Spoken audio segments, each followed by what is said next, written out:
What's up, nerds? Welcome to DNA Power Block, our all Nintendo show. I'm one of your hosts, Corey Derrick. If you don't know that by now, I'm sorry.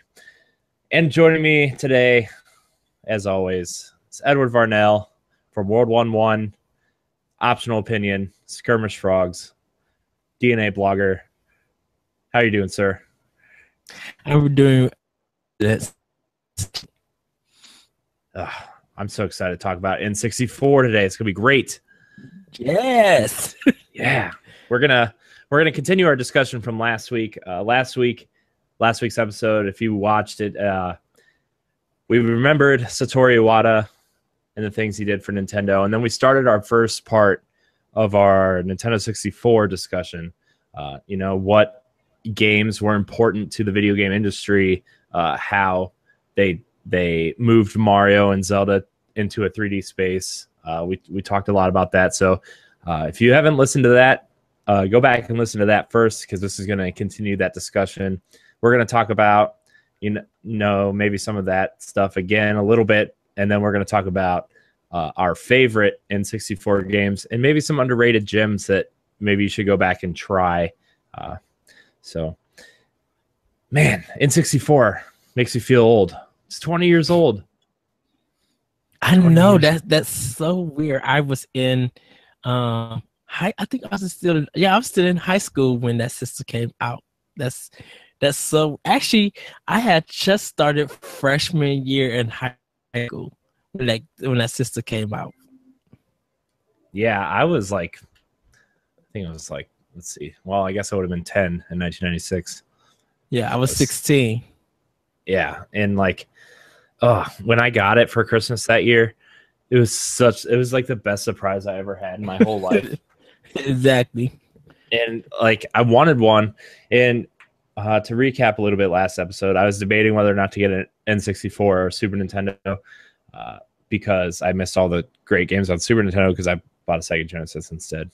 But I ended up getting an N64, and then later the next year I did end up getting a Super Nintendo. But so I kind of had two consoles at once with all these awesome games. So that's something that I normally have, having multiple consoles.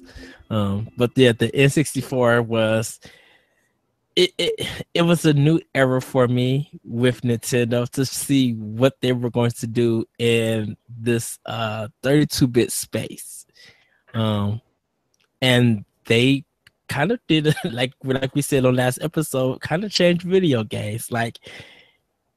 It's something about Nintendo when they release a system, it changes the video game industry. It touched the outlook on it. And I think ever since actually the regular NES, I think ever since that, every system has changed. N64 kind of changed how we control games with the analog stick. It changed 3D spacing with Zelda and Super Mario 64. I think if we would have had the 64 DD, it probably would have introduced DLC earlier to the video game industry. But unfortunately, it didn't. But yeah, it eradicated the need to go buy a multi-tap. All you had to do was buy your controllers. And then it actually introduced colored systems and color controllers to the industry. I think we would have the custom Xbox One controllers that we have now, or even 360 controllers or PlayStation controllers. If it really wasn't for the N64, having there was I think there was a purple and a green one of N64 that had the clear casing to it that you could see the inside of the system. Nintendo was kind of the first one to do that. Yeah, I was really excited when they released the purple controllers because, purple's kind of the default iconic color for Nintendo, even though their logo is red and the Super Nintendo with the power and reset buttons, and in America, at least on the buttons on the controller, And then, we look at GameCube. That system launched with a purple console. So like purple's always been kind of the default color that when somebody brings up Nintendo, that's the color I think of for some weird reason. So like when they released that purple, it was called like toxic purple because you could see through it. I was like, yeah, give me that controller. And even the Game Boy Color was purple and clear. I was just like, oh, I love this I have that one. I don't know, and the Game Boy Advance. You are right. I start thinking about it, like gray, purple, and black are their main colors. Yeah. I really wanted them to release a purple Wii. Those multicolored Wii's when they first showed it off at E3, that's what I was expecting to get. But they only did the white, the black, and the light blue one. Yeah. That's a missed opportunity, I think, but not that it undersold by any means. But right, I wanted a purple like Pro controller for the Wii U. I thought for sure they could have like released that stuff. Everybody still want the Super Famicom controllers, and 3DS is here. Yeah. I still I'm actually about to upgrade my 3DS because I'm about to go all digital with handheld. At least it's just like really. I'm tired of changing the cartridges out. Like I'm gonna keep the games that like I really want to keep. Like I'll keep the hard copies of Fire Emblem and the Zelda games, but everything else I think because those are like the two franchises that kind of I like the most out of all the Nintendo franchises. It's those two are kind of the ones that are most important to me. So those are the hard copies I keep, but like everything else is I'm going digital. I think I can't. I think I'm staying digital for indies, of course, unless they do like a physical copy like later on. But I'm still going to buy my physical copies. Now, if there's a good sale on the digital version and I don't have the physical, I'm all on it because I did that for even though this is a Nintendo podcast, the Transformers game for PS4 and Xbox 360 and One and PS3, Transformers Devastation. It was on sale cheaper than it was on that physical copies at stores, so I bought it digitally. Nice. Yeah, I'm actually going to do that with Xbox One too, because I'm going to get the Gears of War limited edition one. I've decided to go with the Slim. I'm not going to get the first iteration of Scorpio at least. So, but I do want the Slim model and I do want the Gears of War one because I have the Gears of War 360. Yeah, and no match. But I've decided for Xbox I'm going to go all digital. Just because everything I've been playing lately is on PlayStation except for Xbox's first party stuff. Right. And now with the Play Anywhere thing, like going digital is kind of like almost the no-brainer. Because you get kind of the 2-for-1. So yeah. Yeah, and like Lee from Nerd Overdrive, listen to that podcast. It's really good. Edward's actually on that episode this week, so you should check it out. But he's building me a PC. Yeah, I seen it. Oh, you saw it? Yeah, he's about to start work on it. He's just like he mentioned you building a PC for you. He like kind of showed it a little bit. It was too far away though. But I'm just like, yeah. I'm like, oh, I can't wait to see what he builds you. Yeah, I'm actually like really excited because the two monitors he told me to get and the keyboard and the mouse are just kind of sitting in a box on my floor over here. And my desk is like really empty. I actually can't wait for this because then we can start using Skype and I can put like cool overlays and stuff. Our shows are going to look real different in about 3 weeks because like I can use OBS and I can like put all of us on the screen at the same time. And, the sound quality will be better. It's going to be amazing what this computer can do. Lee, if you're watching, thank you. And Ray, because I know that you're jealous that I get to build a new PC, even though you have one that's probably better. That's okay. That's okay. I feel really bad because like I listened to last week's episode of Nerd Overdrive while we were driving to Canada. I went to Canada this past weekend, and like me and Ray were talking about last week's episode, and then he brought something up like Lee looks like Snorlax, and like I fell asleep while I was listening to their show because it's like a 7-hour drive from here, and like I didn't know what he was referencing, and like he's like, you didn't listen to last week's episode, and I'm like, yeah, I did. I'm sorry, I just fell asleep. I promise I listened to it. But anyways, man, our shows are just like we're going this way with the subject, and all of a sudden we go whoosh, on a tangent with our shows. But anyways, well, that's how we love video games. I know. It's just like everything we do is just a conversational show. So don't expect us to stay on topic that's in the title, because it's in there, but it's not. So anyways, we're going to get back to N64 stuff. Yes. Let's kind of go over our we've made lists of games that we love on N64. Edward, we're gonna start with you, and then we'll just kind of go back and forth between each game. Okay.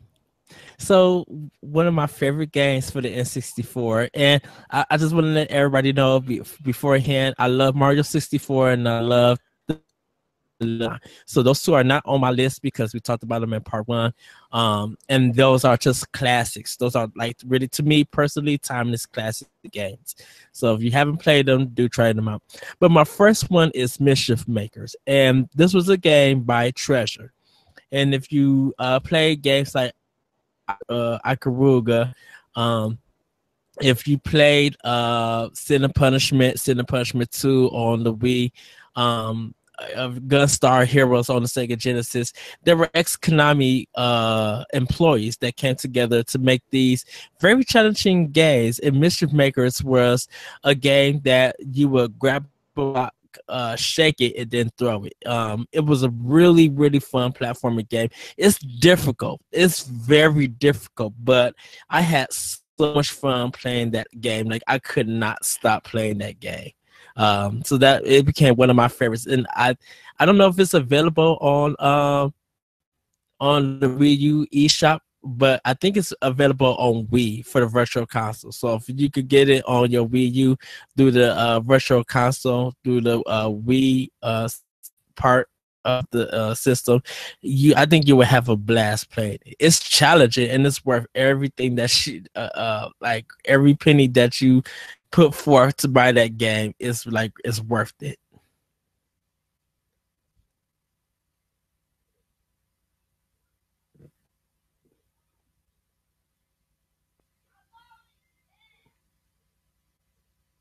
Oh, Corey, I can't hear you. I can't. No, I can't hear you. Uh-oh. We're having sound problems, everybody. Nope, still can't hear you.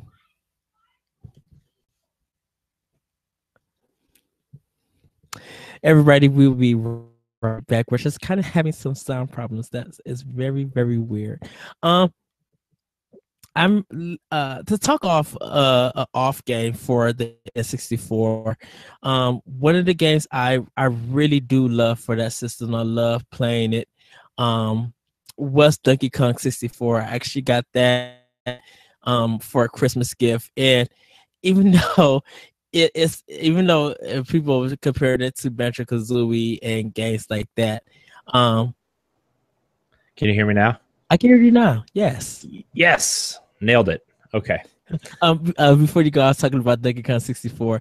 I know a lot of people compare the game kind of to Banjo-Kazooie in the style that it went to. They made the game longer because you had to switch a whole bunch of characters, and it was a collectathon thing. But it was one of my first well, it was my first platforming game that I ever switched characters in since Super Mario Brothers 2. Like anytime I was playing a platforming game, I would never switch characters. And this was like kind of my first one in a long time since Super Mario Brothers 2 that I actually played something like that. Oh man, Super Mario Brothers 2 is amazing. Oh, everybody always talks about like 1 and 3 in World. Like, where's the love for 2? Super Mario World 2 I love Super 2. Mario Brothers 2 is amazing. That was actually side tangent. That was actually my first NES game I ever played was Super Mario Brothers 2. Oh wow, nice. Yeah, well, like the reason why I didn't play Mario 1 first is because my cousin gave me his NES with a handful of games, and he traded the rest in for a Sega Genesis. And one of those was Mario Duck Hunt that he traded in. So I got Mario Brothers 2 and the original Ninja Turtles game were my first 2 NES games. So like, oh wow! I went out and bought the rest of them, but I mean, yeah. Sorry, I didn't mean to cut you off. I got Mario Brothers 2. No, you're good. I got Mario Brothers 2 for my birthday, and that was the first game I played when I moved into my new house. Well, my current house, I should say. When I moved in as a kid, I took my TV and I took some of the games, and Super Mario Bros. 2 was the first game that I played all the way through. Oh man, that game is so good.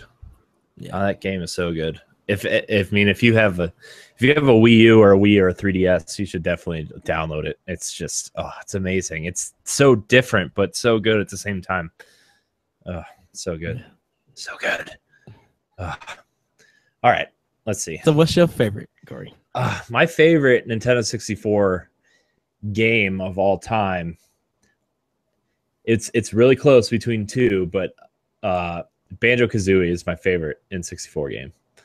I love Banjo-Kazooie. The first one. Second one's okay. Third one's garbage. Banjo-Kazooie is amazing. It's amazing. Has just the right amount of collectibles, just the right amount of worlds. The controls still hold up to this day. I actually just replayed it like 6 months ago on Rare Replay. So good. Yeah. Oh, it's so good. Oh, so good. The characters are fun. It's just silly. It's just so stupid. And there's so many like little references in there that like maybe kids wouldn't get, but as you play through it as an adult, like there's little references to like, some pop culture references from back then, or like just references to other games in there. It's just, it's so good. It is so good. And like, if you like character platformers, I think the game, I want to say like a recent game I can compare it to, but it's not really that recent, would be like Jak and Daxter almost. If you want a character platformer, I guess you can get it on Xbox 360 and Rare Replay now too. I forgot all about that. Yeah, just buy it. It's $10. So good. So good. But sadly can't play it on N64 Virtual Console, which I wish they could. Phil Spencer said he was willing to work with Nintendo, but I mean, gosh, could you imagine? Could you imagine if like Perfect Dark, like the original one, or Banjo-Kazooie came to Virtual Console? Ugh. Oh, I think that would put Rare in the spotlight again. Yeah. Oh, it'd be so good. It'd be so good. But I mean, Virtual Console is such a mess right now. It's just like it's not like it's not any worse than like the PlayStation Store, but it's a mess. They could do a lot better job of cleaning that up. Yeah. But I don't know. But Banjo-Kazooie, it's the best game on N64. They have to learn. Yeah. I guess I could do another one since you did two already. No, jerk. I did the other one when you went off the air, so I just did it like a side game, so it wasn't part of my list. Oh, but go ahead. Okay. No, you go. Oh, so everybody know about Resident Evil 2. How I feel about that. 1080 snowboarding. I think that was one of the best snowboarding games because I didn't play SSX, but I played games like Skate or Die by Konami on the NES. And there wasn't no other kind of game like that for a good while. So when Snowboarding 1080 came out, I played that for maybe hours upon hours, trying to learn the tricks, trying to learn the courses.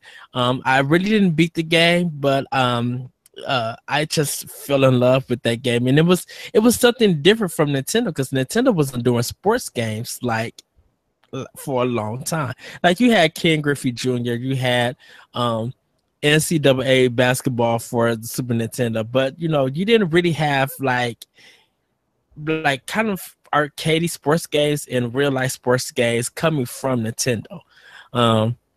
So for them to make something like 1080 snowboarding, it was just like was so fun. Love that game. Yeah, 1080 was so good, and like all the sports games they ended up putting out. Like I remember even the basketball game they put out, the Kobe Bryant basketball game was super fun. Yeah. And Wave Race and then eventually the Mario sports games. Nintendo had a great console in N64. Go buy an N64, people. Okay, I'm done. All right. That was my game. That was fine. That's fine. All right. I guess it's my turn again. Yes. I'm going to go with one that's kind of an obvious one, but one of the first games that really nailed multiplayer outside of anything that Nintendo proper was doing. GoldenEye. I know Rare was still technically part of Nintendo at this point, but GoldenEye 007, the multiplayer for that game. That was the first real multiplayer game I ever really got into. It was amazing. Pick Boris. I'd pick Boris every time, and that was probably one of the best first-person shooters. Like the only time I was ever good at a first-person shooter. I'd beat Boris. Wasn't his special throwing a hat? No, that was Odd Job. Okay. Yeah, Odd Job was like the first super OP character because he was shorter than everybody else. And he had this hat instead of like the throwing knife stuff, which was like super OP. He was like the first OP character. So we were always like, no Odd Job. It was awesome. We turn on paintball mode or DK mode where they got really big heads. It was great. So great. Slappers only. Ugh. All you saw was like your hand go across the screen. Wah, wah, wah. Yeah. Oh, so good. And see, you had your energy, you had your shield on the side, and they both was like curved. Right. Yeah. Right. And it was like, it was so good. And like the campaign was good. And the multiplayer was like an afterthought. And I mean, it's kind of like the most recent game I can compare to GoldenEye would be Gears of War, where the campaign was amazing. And then the multiplayer was an afterthought, but it was still amazing. It was just the level design. I remember, gosh, the cheat to open up the whole facility. The caverns where it was like so dark, and if you pick the military guys, because once you beat the campaign, once you unlock like a whole set of side characters in that game, and if you picked one of the military guys, they couldn't see you because the graphics were so bad and the screens were so small. Yeah. And like you pretty much had the advantage there. Or like the snow level. There was this one snow level that if you were like the Siberian soldier, you won every time because nobody could see you. It was just like, or like if you went complex all rockets, it was amazing. It's amazing. And the thing, and having all 3 other people with you in the room, like Friday nights doing 4-player GoldenEye multiplayer, like one of the best. You get at my age, we would get, many of my friends would get pizza, and we would of course have like pop or juice or whatever, and we would play that game for 2 to 3 hours. So fun. And just completely laugh. I know. And it was crazy because the screen cheating thing was still a thing back then, and you were like, if you played the facility and someone was in the bathroom it was a race to get to the bathroom to take the guy out when they dropped down from the ceiling into the toilet. Yeah. But then there was like an all-out bathroom warfare before the guy dropped down. I remember this one time that 4 of us were sitting there, and one guy was in the bathroom. So like they were in the vents in the bathroom. So we all ran up to the bathroom. But when we all got in the bathroom, we were all like trying to dodge each other. That the the guy that dropped down from the ceiling opened the door and killed all of us because we were too busy killing each other. So like he killed all of us and won. I was like, oh my gosh, that's terrible. We are terrible GoldenEye players. But that's okay. That was just great. It's meant to be fun. Well, continued on with 007. For me, it's The World Is Not Enough. And me and my other friends, we played that almost every Friday night for hours. And once again, another snow level was the level that we will always go to. And this is the thing about 007 and like GoldenEye and The World Is Not Enough. If you learn the map, you could tell any angle that a player is hiding at.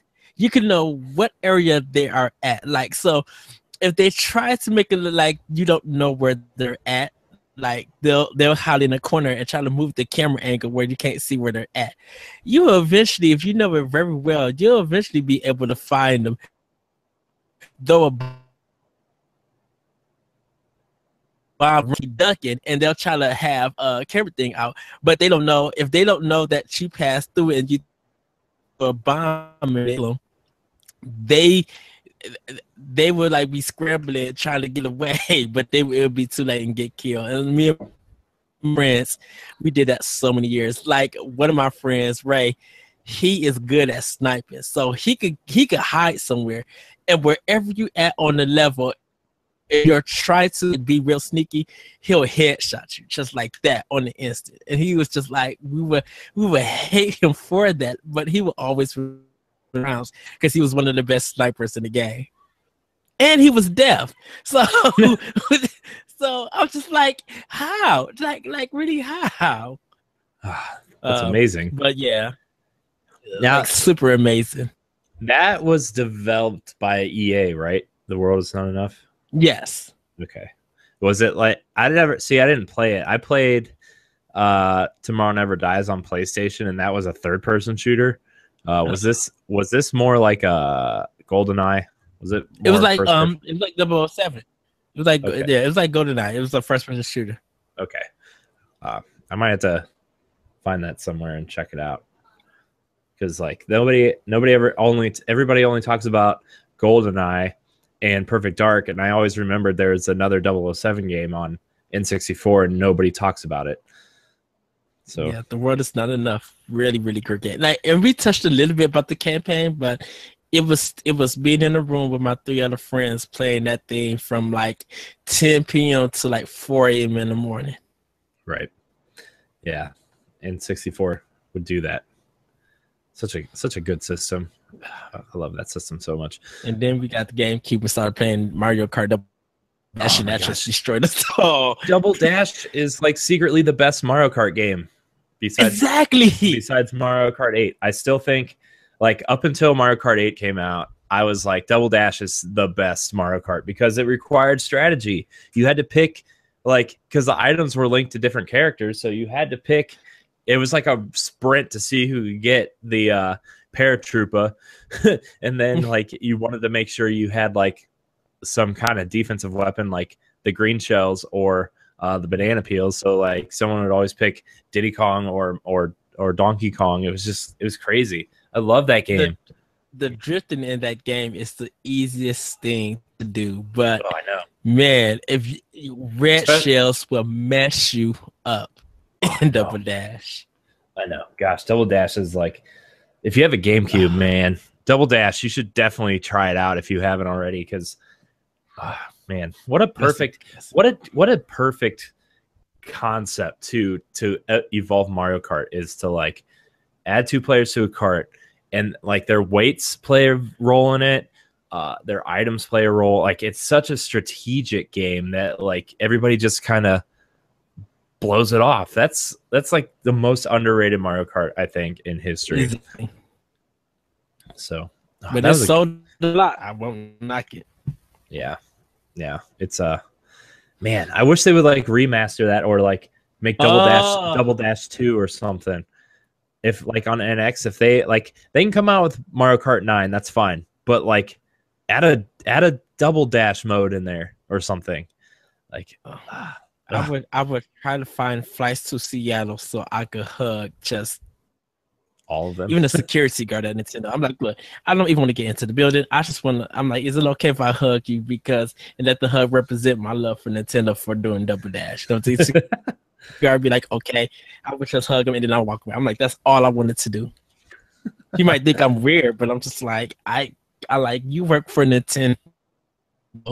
And even though it's weird, Double Dash is like kind of one of the best arcade racing games. But we're talking about N64. We could talk about GameCube when another anniversary happens because don't worry, there's plenty I could talk about GameCube. Oh, You think we've talked a lot about N64? GameCube is like, we're gonna have to do 2 episodes on GameCube. GameCube is a 13 episode season alone. If we break down games for the GameCube, we could probably talk almost close to, I want to say, 100 games. Oh yeah, for sure. Good for that system. Yeah. So, all right, I'm gonna go on with my next game. We talked about it a little bit last week, but we talked more about its predecessor, Majora's Mask. I think is one of the best games on N64. I think it's one of the best Zelda games, not from like a technical standpoint, even though it was impressive. The 3-day cycle was pretty impressive to pull off on N64, but just the way, most Zelda games were the same up to that point, except for Zelda 2. And I thought them changing up the formula from Link to the Past and Ocarina of Time was a smart move. And that game was just so smart. Everybody was on a schedule. You had to time up the events. You actually had to keep schedules. I remember writing down in the back of the manual, the manuals had like note sections in them back then where you could take notes on the games. And like, I remember scribbling down notes on Majora's Mask. Like, okay, this person does this at this time. I got to go here at this time. Crazy. Oh, I love that game so much. And there's only 4 dungeons, but the side quests are what make that game. Like doing all the side mask things and finally getting the Fierce Deity mask makes that last boss fight just like the easiest boss fight ever, but like it's still worth it. It's so worth it. So Majora's Mask, so good. Game that I still need to pick up and play. I would not play the Virtual Console release because the 3DS version is much better. Yeah, because they added the time hop mechanic where like you can travel forward in time like 6 hours, 12 hours, 24 hours. Like you don't have to sit there and wait for something to happen. You can jump to that specific time. You can't go back, but you can go forward, and it's a nice handy feature for sure. Yeah, I think in September I'll be getting the new 3DS XL. Reason why I don't have it because I just don't need it because of me having my original 3DS and like Xenoblade Chronicles I have already for Wii. I have the original version, right? And so if I want to buy the game on Wii U, I can, but I have the original copy. So it's on Wii. It's on the Virtual Console now, isn't it? Or eShop, I guess. Wii's not really Virtual Console, but yeah, I've totally forgot about that. I need to download that. Yeah, I need to pop it in and finish it. I need to work on it again. I still got to finish Xenoblade Chronicles X. I know. I still got to finish that too. I need to finish that and Twilight Princess before Breath of the Wild comes out. I want to compare. I want to compare all of it. Exactly. Because Monolith is so good at building a huge open world that feels like alive. Even the Wii version, like that world was so big and just so the direction they went with the art and the way they designed the enemies and stuff just felt so good. And surprisingly on the Wii, they could handle that. And right. Xenoblade. Just What? yeah, Sorry. when I got Xenoblade Chronicles X, and I went into the world and just looked at everything, I literally put the controller down, which is like, now if anyone said that this shouldn't be done on the Wii U, but it is being done, it should really be like, but yeah, get a Wii U for this game. Like, because Bayonetta 2 alone and Super Mario World 3D alone could just show you how HD games, depending on the art style, look on that system. And you can barely tell that it looks bad or anything. Yeah. So, yeah. Oh, man. There's so many things that are just popping in my head to have topics on other shows, but I'm trying to stay focused on N64. Right. Well, everybody know Resident Evil 2 for me, so I won't say much about that. Jet Force Gemini is another Rare game. Man, we pretty much got a lot of games from both of us on this list. Like I know. Jet Force Gemini, GoldenEye, 64, Banjo Kazooie. Just like, man, they kind of really. That's when they had really good design games.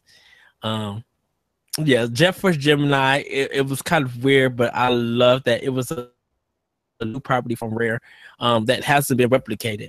Even though it might be underrated for some, but it's like one of my favorites. And that's pretty much like my list for favorite games, because everybody know how I feel about Resident Evil 2. You can watch the last show about that. Yeah. I mean, even the N64 version of Resident Evil 2 was probably, I mean, I think I said this last episode too, it was probably the definitive version because it had all that stuff for Resident Evil 0 in it, because that was originally supposed to be an N64 game. So, yeah, I mean, if you want to find out more, I'm sure they'll put stuff in, because I know they're remaking Resident Evil 2 at some point. But anyways, moving on, another multiplayer game that is super near and dear to my heart, and probably my favorite in the series, just because it was so just different at the time. Super Smash Brothers was, yeah. I mean, that first game, like, I mean, I know everybody loves Melee, and so do I.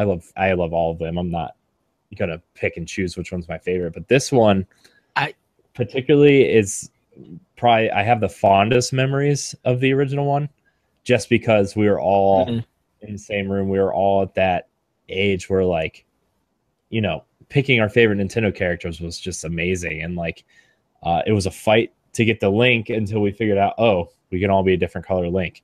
And that's mostly how the matches played out. But then, like, that was the first time we saw Samus in 3D, which we thought at the time, we were like, oh, are we going to get a Metroid? Are we going to get a Metroid for N64? Because they made the 3D model. And then we had the unlockable characters, Captain Falcon. We were like, oh, F-Zero, is that coming? And then later, like, F-Zero came out for N64. So it was cool to see those characters in 3D for the first time. And like all the trophies and all the collectibles in that game were cool. And seeing some of these levels in like 2.5D for the first time. Just Super Smash Brothers was just an amazing feat for Nintendo. They do all these things that are different. Like, they never really explored the fighting game genre before. It's almost like it's for Nintendo fans now, like how they did Splatoon for shooters is what Super Smash Brothers did for fighting games, at least for me. Yeah. Like, I mean, it's not like a traditional fighter, but it was they had platforms that you go to, they had items you could use. And, it was amazing. It was one of the best games to ever grace N64. Now, I will say, people like Smash for N64, people like Melee for GameCube. I Smash Brothers for Wii U and 3DS, just like, for me personally, tops them all. And I like the fact that Nintendo took actually a risk of doing the Smash Brothers series in the first place, because I think they were kind of against it, be like, no, we don't want our characters being beat on with each other, but just be like, well, it's pretty much a party game, and it's really by chance. Like you could study a character if you want to, that's fine. But I'm like, also casual players, a chance to actually play a fighting game and win it and not be embarrassed, and keep you going and going, like you like get addicted to it. Like I kind of want to play some more. The Smash Brothers is a good game for it. Like, and I agree with you that it probably is one of the best on N64, but I think another game is the best on N64, which would be The Legend of Zelda Ocarina of Time. So, but that's just me. Oh man, Smash Brothers. No. And then Luigi was like, I started using Luigi a lot, and then when they changed him, I was like, no, because they changed him from Melee. They changed him, or was it? I think so, yeah. Or was it from Melee to now they changed him? Because I didn't play Brawl a whole lot. I don't know. They changed Luigi at some point, and I was really upset because Luigi was like one of my mains. So, all right, moving to your next game. Well, this is starting my underrated list. So Castlevania 64. I know a lot of people say that it's a bad game, that it controls terribly and it's hard and all of this different stuff. But ever since I didn't buy Castlevania 64, I rented it a lot, so that kind of means something. I found it to be okay because I'm just like, well, if you look at it, this is kind of the first action kind of 3D brawler of its time. You can look at God of War and say that kind of made the genre popular. But to me personally, Castlevania 64 was like the first one. They tried to do something different with the series. I know it's not the best game out of all the Castlevanias, but it was fun to me and I had a good time with it. So that's my first underrated game. Yeah, Castlevania. That game for N64 was pretty divisive, I feel like, especially after, Symphony of the Night came out. That game, like, we all know what that did for PlayStation. So, right. And that series, to be quite honest. But well, it was funny. Sony didn't want 2D games to be on the PlayStation. Yeah, I know. And like, because PlayStation has a lot of 2D games that are great. Mm-hmm. Which is crazy. Those are the ones that still hold up, are the 2D ones. They made Tomba. I'm like, this is a Sony published game. Like this was developed by Sony and published by Sony. Well, one of Sony's companies, I should say that. And it's a 2D game. I'm like, really? But you didn't want 2D on the PlayStation? That's for DualShock. Never mind. Yeah. It's all right. We'll get there. My last game that I feel like was another great multiplayer experience. This is odd because I'm not really a huge multiplayer gamer, but and Nintendo does that to people, where if you get like a couch co-op game going, Mario Golf for N64. Wow. Yeah, Mario Golf was amazing. I loved it. You're the first to say that. Mario and the GameCube one was a lot better, but this was like a good foundation for what became, Toadstool Tour. And besides the 3DS one, like, we haven't really gotten another Mario Golf, and it sucks because I really want another Mario Golf. The last one was 3DS. Right. Okay. But we haven't got a console Mario game in a while. Okay. Right. Yeah. I mean, the 3DS one was great. It was great. But my memories are from couch co-op or couch competitive, I guess you would call it. And even they had like the little mini golf thing on it, which was hilarious. It was just a fun little game that, like, N64 started with all the Mario sports games with tennis and golf and Mario Golf was better than Mario Tennis. I don't care what anybody says. Even though I know I'm wrong, but I'm right, so get over it. Well, I only have 4 more for my list, so I only got 2 more. So, oh, you got 2 more? Yeah, I only have 2 more on my list, so okay. You got more than I do. My next underrated game was Turok. Oh, Turok was so good. Yes, it really was a good FPS that was in the dinosaur area. Because I mean, you had Jurassic Park for Super Nintendo, Sega Genesis, and they were okay games, but playing Turok on N64, I had such a fun time. That one was really good. I think now the Turok series has kind of been made fun of, and the quality of the games has really went downhill. Did you play the one? Did you play the one on 360 and PS3? I didn't play the remake. The reboot. I actually thought it wasn't a terrible game. Like, it had its flaws for sure, but like, I thought they had something going with that game, and like, it was pretty cool to see that series kind of evolve into that. Yes. But you know, I kind of wish they would have gotten a chance to make a sequel, because like, I mean, like many games that we talk about that are okay, but like a sequel could make it so much better. Like I think that Turok game could have done a lot with a sequel. Well, Turok kind of evolved. Actually, kind of reminds me of Turok. Every time I see it, I'll be like, "This game is nothing but Turok, but done in a different way." Every time I see Evolve, that's what I think of it as. I did play the GameCube version, and I actually, this is so funny. My friend bought me Turok for my birthday, and I bought him Spider-Man the movie for his birthday. Nice. I think I didn't play the GameCube one. Actually, that's the one with Tobias, that old hillbilly Captain South looking man on the dinosaur that everybody make fun of, like Tobias something. That was the GameCube one. But yeah, Turok 64, I think that one is kind of underrated, but it's still a good game. Yeah, that second one was good too for N64. Seeds of Evil. Yeah. Oh, so good. My first underrated game is Beetle Adventure Racing.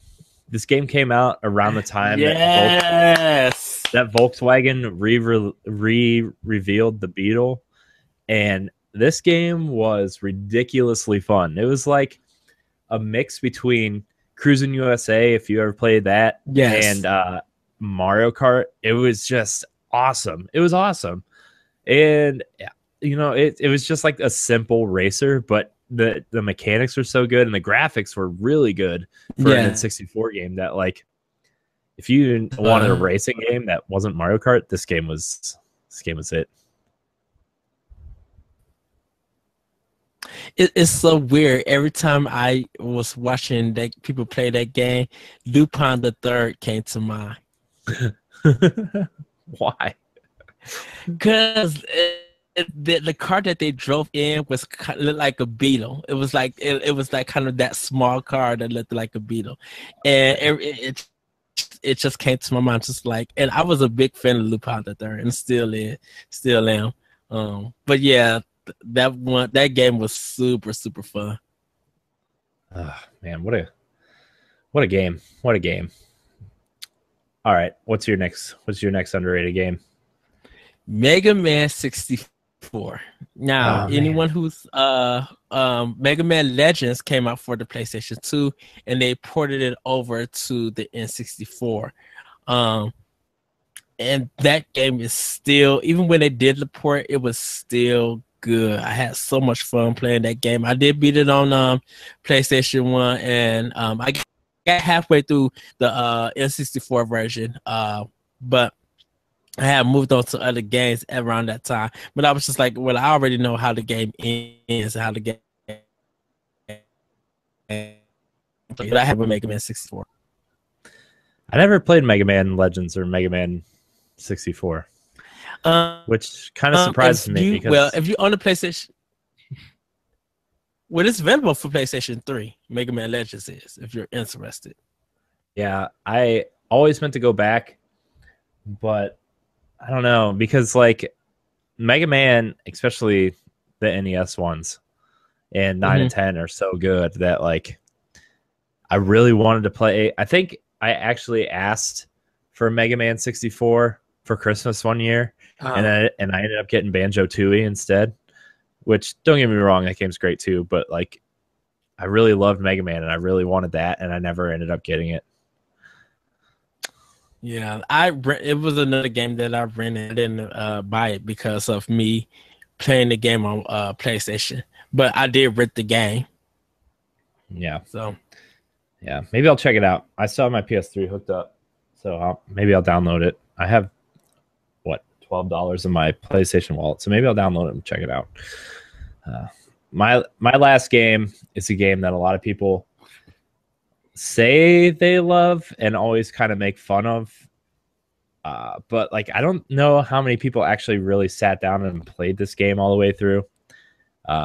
Conker's Bad Fur Day is I feel like a lot of people know what it is, and a lot of people know how like weird and like kind of nasty it is for a Nintendo console, but I don't think a lot of people really sat down and played it because it came out after GameCube came out and after PS2 came out. So I think a lot of people had moved on from N64 to those consoles. But man, this game was so much fun. I didn't have a GameCube until I got it on launch day, but I didn't have a PS2 until like after that. So I mean, Conker was so fun. It was so fun. And like, as a 14, 15-year-old boy at the time, all the fart jokes and like the giant poop monster was perfect. The toilet humor. Yeah. Yeah, it was perfect for like a 15-year-old kid at the time. So like, I don't know. I feel like that game is kind of overlooked, not necessarily underrated, but overlooked by a lot of people just because it came out so late. I mean, I know the Xbox version, the original Xbox got a version of it, and Rare Replay has it on it. So there's plenty of ways to play it now, but man, that game was so it was so. I just remember that first area where he's walking out and he's like really drunk and like you have to make your way over to like the button that gives you. Oh my gosh, it was good. It was so good. It assisted itself when it was cussing and stuff. Yeah. It was so fun. Yeah, I know. Yeah, it was good. So I'm going. So my last two underrated games. For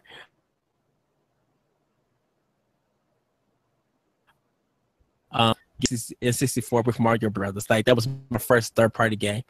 And Yoshi's Story, I don't care what people say. They say that it's very easy. I think it's one of the most charming games. I 100% Yoshi's Island for the Super Nintendo. That's very difficult to do. And so when I played Yoshi's Story, it was very easy to me, and I finished it like in one sitting. But I enjoyed the level design of that, and it's kind of underrated. People still make fun of it, but I think it's still a really good game. So those are my last two. I loved Yoshi's Story actually, because like I remember there's a whole bunch of different color Yoshis that you needed to unlock, but the black and the white Yoshi were like super hard to unlock, and that was like my whole goal was like, okay, I got to go through here, I got to go through this level, and get the black and white Yoshi. And when I unlocked the black Yoshi for the first time, I was like, yes! It was so awesome. I remember, and then like at the bottom, like when you because you could choose what color Yoshi you wanted, and like when they were all just kind of lined up at the bottom, I was like, yes. Now, one question I do have to ask you before we move on to the next topic. Did you still want Final Fantasy VII to come to the N64 in the form that they showed it at? Here's the thing. Before Final Fantasy X, I had no love for Final Fantasy. So like it didn't really matter to me. Because I didn't really have any JRPG experience. I missed all the Super Nintendo great ones. I think the only JRPG I really played up to that point was the original Final Fantasy, and like I was young and I didn't understand it, so like I just never played it. But I didn't have any appreciation for any JRPGs until PS2 came out and I played Final Fantasy X, and then I became obsessed with Final Fantasy 9, like totally obsessed with Final Fantasy 9. And, 8 was great too to me. I know a lot of people scoff at 8, but I still think 8's great. And like looking back, I think Final Fantasy 7 kind of put PlayStation on the map. And I think that hurt. I think not having Final Fantasy was really hurtful for Nintendo. I think I kind of want to read the history on what happened to Nintendo and Square for them to like kind of end their relationship. Because I wonder if I think it was just money. Like I don't think the story is really like that complicated. I just think it was cheaper to produce a disc for PlayStation than it was for N64. And like that game, you could put a lot more on a disc than you could on a cartridge. All right. I mean, and there might be more to that story, but I just kind of think like, all the data you need to put on a disc, like one disc could have been like 4 cartridges and they couldn't have done like Pretty much. The cinematics, the compressed sound. There's a lot that went into Final Fantasy 7 that, that game would have been totally different if they had to put it on a cartridge. So, okay. That's my thing. I mean, I kind of feel like it might have been more interesting actually to put, like, if you think about it now, because you could have had like 3D sprites on a 2D plane, similar to like Mischief Makers, almost that sort of art style. Or, it's kind of interesting to think about now because that game still had the pre-rendered backgrounds, but when you're exploring, it's kind of almost top down. So, okay. Now I'm interested. We should talk about that on the show at some point. Because now it's like in my head. Now I'm thinking of how that game might have turned out. Or even there was a development for Metal Gear at one point, also for N64. So, one sec. I'm gonna be here tonight. I'm not going nowhere. You're not going nowhere? No. So, okay. I don't know. That'd be an interesting show to do, though. I'm not going nowhere. I'm staying here. So I can stay? You can stay. Sorry about that. Show visitors. Love it. Anyways. Okay. Why? So. Yeah, we might have to Wait talk till about you have that kids. Yeah. Well, if Sana gets her way, it's going to be 2 or 3 years. So we'll see. We'll see how that goes. But man. But yeah, that's our list. Yeah, that's our list. It was a good list. That was a great list. And there's tons of other games that we could have talked about for hours on end, like Diddy Kong Racing. I'm sure we could have talked about, or Perfect Dark, or I don't know. There's so many. Wasn't there a Legacy of Kain for N64? Yeah, I think Blood Omen came out for N64 because like Legacy of Kain had 2 series. It was Legacy of Kain and then Blood Omen, and I think one of the Blood Omen games came to N64. Gosh, a new Legacy of Kain game would be awesome.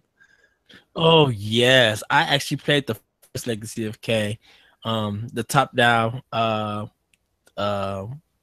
RPG, and loved that game. Yeah. Oh. There's so many games I want now. Thanks, Edward. Every time we talk, I'm like, he's bringing up all these games, and like I want a new one, or like a remastered one, or like a reboot of one. Like I feel like they could do so much with Legacy of Kain now. With like, I feel like it would almost be similar to like Shadows of Mordor, almost, or like some sort of open world action game. I feel like that, like even like a Witcher type feel to it. That'd be so awesome. Oh goodness, a Legacy of Kain version of that probably is kind of, well, no, not really the Witcher 3, but oh crap, dang, now I kind of want that too. Like crap. And I'm still looking at my legacy, not legacy, okay, day. Witcher 3, Witcher 3 box for my Xbox One. I'm really gonna put some more time into that because that game really is fun. Yeah. Like I understand why I got the rewards and stuff that I got. Yeah. And that was like one of the first series that really had a, besides some PC games that were out at the time that really had like a deep lore to it. There like there's stuff in the game and the stories behind these characters existed outside of the game you were playing, and that's kind of was super interesting too. That game was kind of ahead of its time in terms of lore and what they wanted to do with that series, which is real interesting because there was a interview on Nintendo Voice Chat maybe 6 months ago, a year ago, I don't know, but they had the creator of Legacy of Kain on because he was working on some sort of indie game for Wii U. I forget why they had him on, but they were talking to him and he went into like this deep lore on Legacy of Kain that I thought was super interesting. And they had prototypes for a new game and stuff, and that never happened. So let's see. Who was it? Oh, it was the studio behind Two Human, Silicon Knights. Was that it? That they were working on a new Legacy of Kain game, but then Two Human kind of put them out under. I don't remember. It was a good interview though. I just remember that. Oh, Dennis Dyack. Yeah, was he? I think he was doing the next Legacy of Kain game.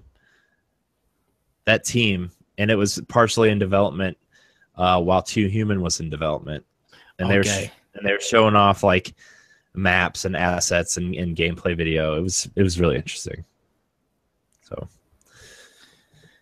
the one person people still love to hate. I know. I mean, yeah, people, that the internet can do whatever it wants. That Dennis Dyack interview with the MVC crew, like hearing how Metal Gear Solid came to the GameCube, that story was really good. Yeah. It was just I wish there was more Legacy of Kain. Silicon Knights. Wow. Yeah. We'll talk about a company that kind of got screwed over. Because they were doing so well on Metal Gear.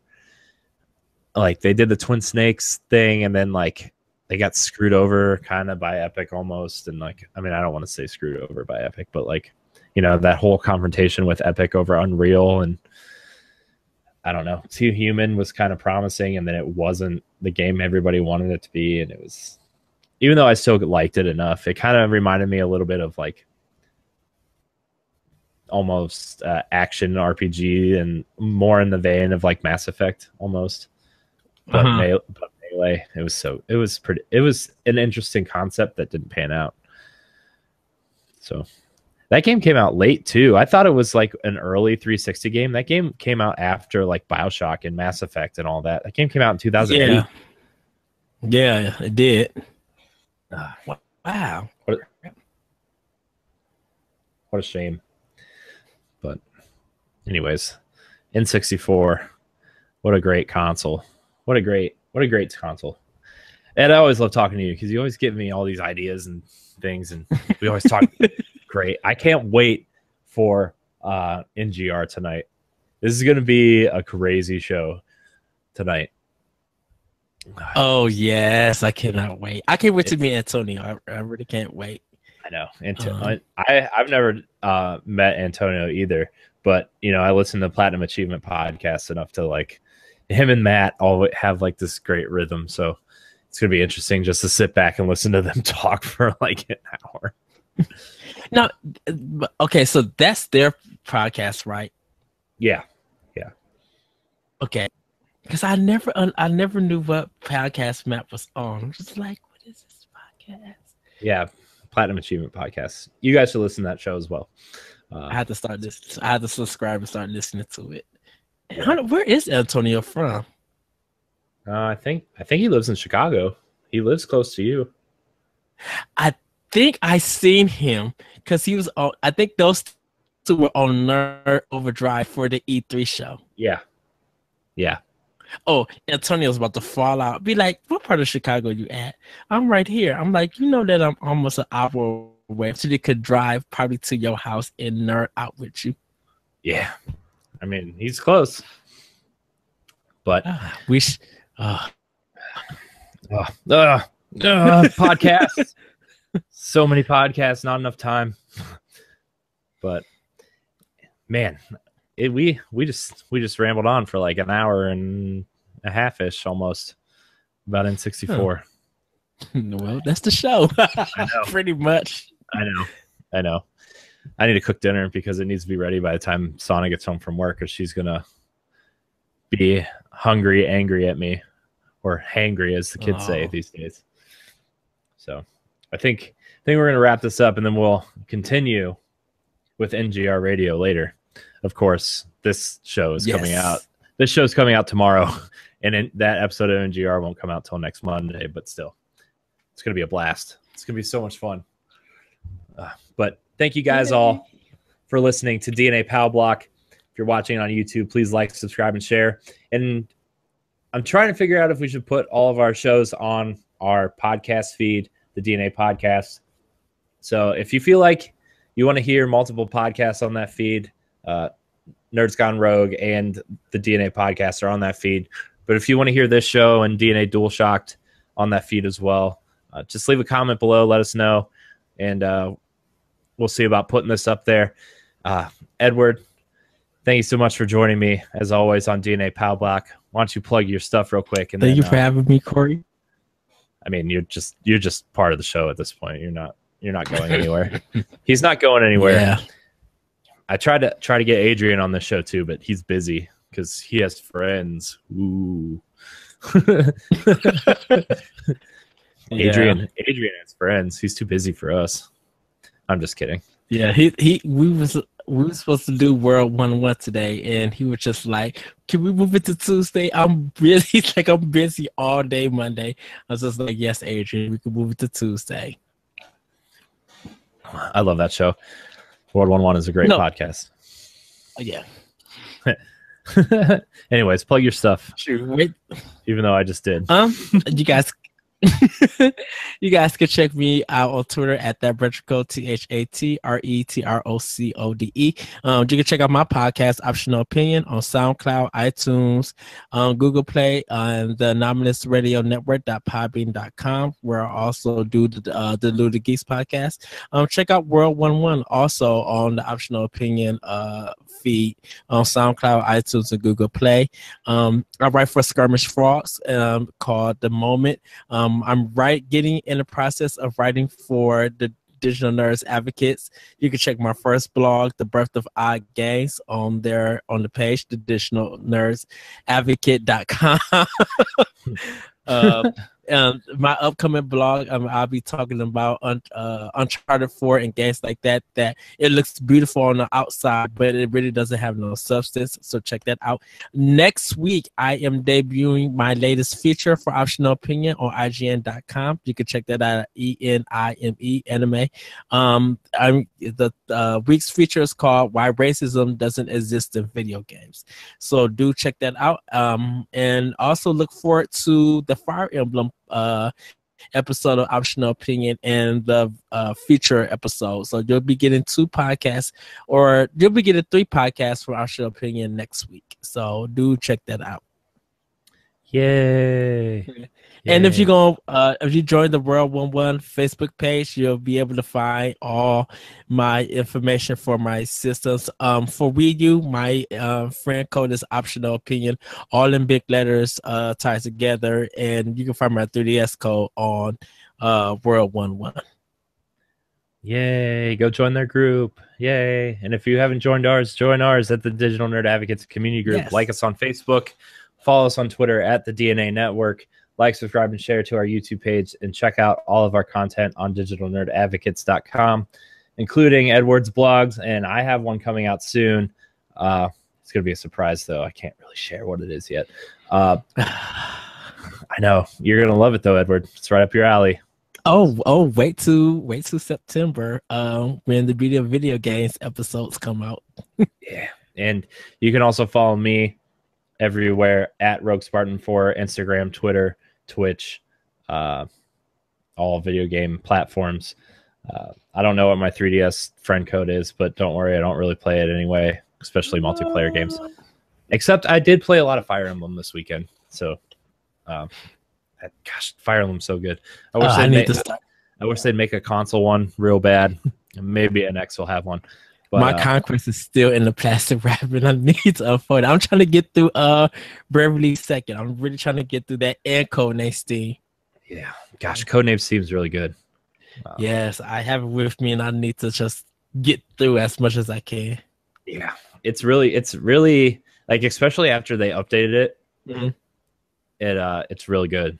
It's real good because they added the fast enemy animations and stuff, and they tweaked a few things that made it so much better than when I played it. And I actually really liked it when I played it too. But side question before we go and stuff and wrap up. Did you go see Ghostbusters? You haven't seen it yet? No, I think we're gonna go tomorrow. Okay, because it's real cheap on Tuesdays by us, so we're gonna. I think Sana and I are gonna go see it because she really, really wants to see it. Yeah, I don't really Friday to go see it. I really don't care about Ghostbusters that much, but she wants to see it, and it'll be a good date night thing to do. So plus that I can talk about it because it's kind of nerdy. So there's something else I was gonna say, but now I forget. But anyways, that's been DNA Pow Block. Check out our other shows, the DNA Podcast, DNA Dual Shocked, which Edward shows up on sometimes. NGR Radio, our community show, also shows up on our podcast feed. Subscribe on iTunes, SoundCloud, Stitcher, and Google Play, the DNA Podcast. And until next week, we're out. Peace.